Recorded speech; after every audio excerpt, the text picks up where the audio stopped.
Em meio à crise política, a votação do Conselho Deliberativo para aprovar o orçamento de 2026 e até mesmo o esquema de venda ilegal de ingressos de camarotes no Morumbi, a dança das cadeiras pensando no planejamento para 2026 segue muito à tona. Mesmo que esse assunto esteja um pouquinho escanteado em cima das questões políticas do clube, o São Paulo e o Botafogo seguem conversando, pensando naquela possível troca de jogadores para a temporada 2026 e a gente apurou caso a caso do assunto aqui no Lance. O que acontece? O São Paulo propôs trocar 3 atletas do time para ter 3 atletas do Botafogo. Via empréstimo. Quais são os nomes do São Paulo até então envolvidos? Nahuel Ferrarese, Rodriguinho e Pablo Maia. Cada um numa situação diferente. Ao que tudo indica, segundo a nossa apuração, Ferrarese é o caso mais adiantado e a proposta de fato ter ele como empréstimo até o final da temporada. No caso do Pablo Maia, também tem esse interesse do Botafogo em cima do jogador. É um jogador que está acendendo bastante radar, não só aqui do Brasil, mas da Europa. Costuma acender bastante esse olhar nas janelas, né? Esse ano ele teve uma temporada um pouquinho complicada, por uma questão mais física, mais médica,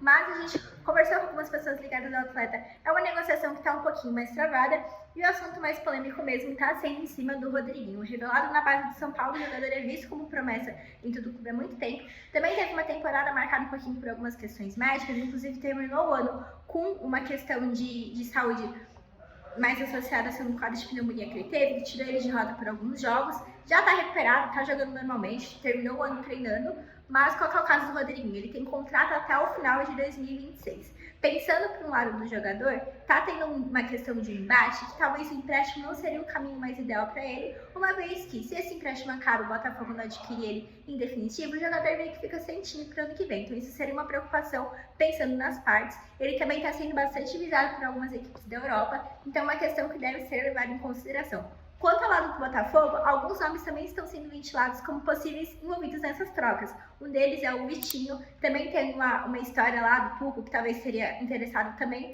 mas no momento o São Paulo está dando uma segurada nesses nomes, está tentando evitar vazamentos, até mesmo para segurar um pouco a concorrência.